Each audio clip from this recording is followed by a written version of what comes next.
Hey everybody, it's Greg and Logan. This is Logan's first no-gi class, so no pressure on me. I have to definitely help him look good this class. So we're going to cover some butterfly guard basics for no-gi.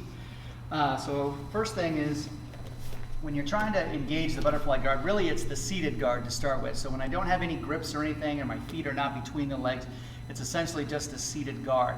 I have to either approach him and engage, or he's approaching me and engaging to basically start the butterfly guard, which is to have the feet between the thighs.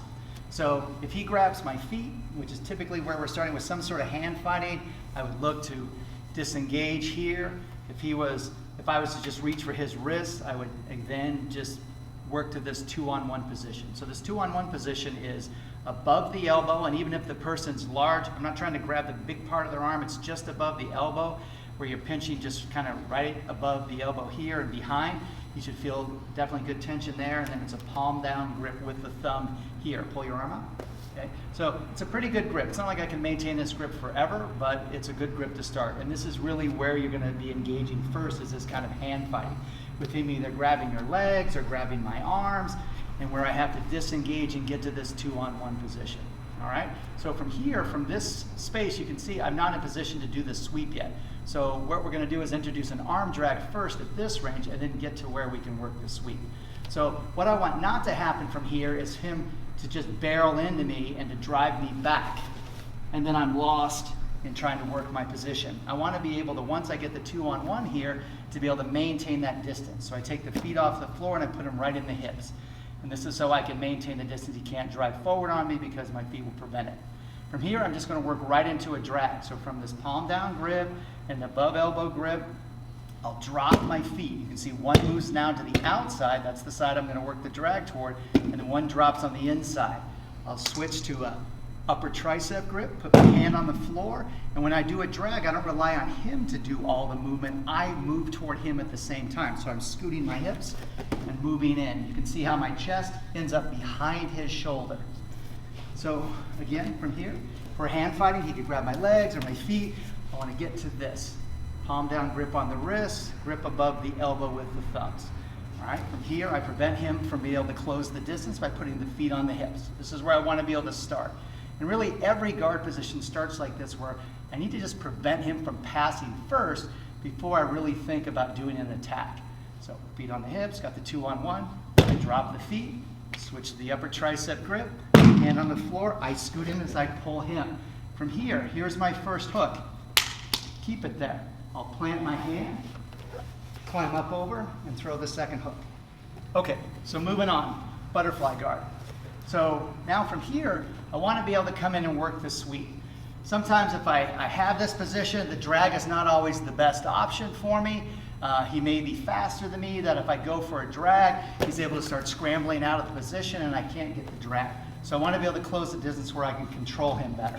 So again, it'll always start with this kind of hand fighting where he's either grabbing the legs or grabbing me, and I get to the 2-on-1. Once I have the 2-on-1, this is my entry into a tighter, closer position. This is going to be the underhook position. So the hand that's on the elbow will stay on the elbow. The hand that's on the wrist, as I scoot into him, and you'll see my feet come forward, and I pull myself in, that's going to get the underhook. I want to be able to establish an underhook on him, get an underhook on me with this arm. See how I keep this elbow out?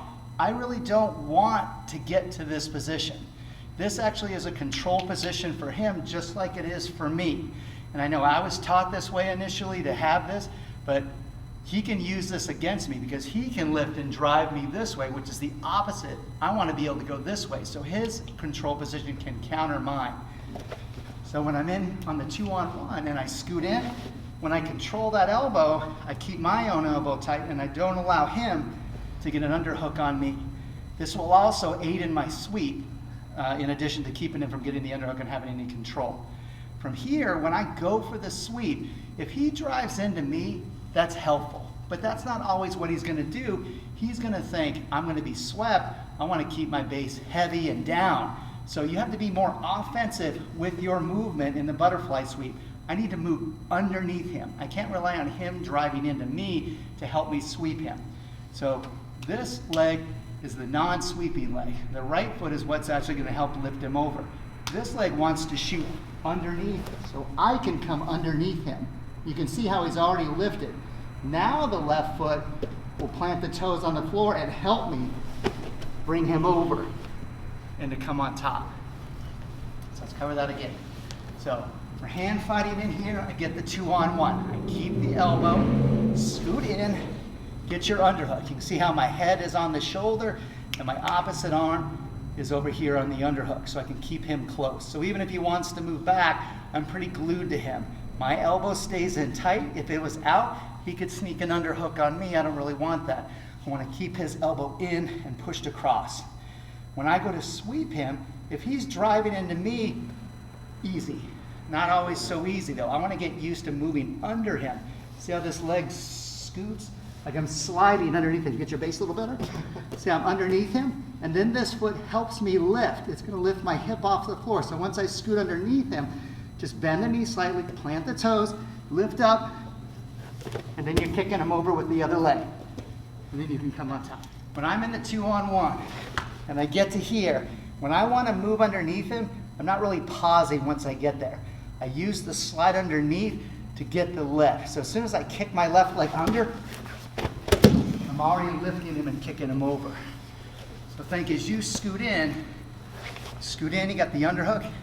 That's going to shoot through, and you're already lifting as you come through. Just drop the shoulder down.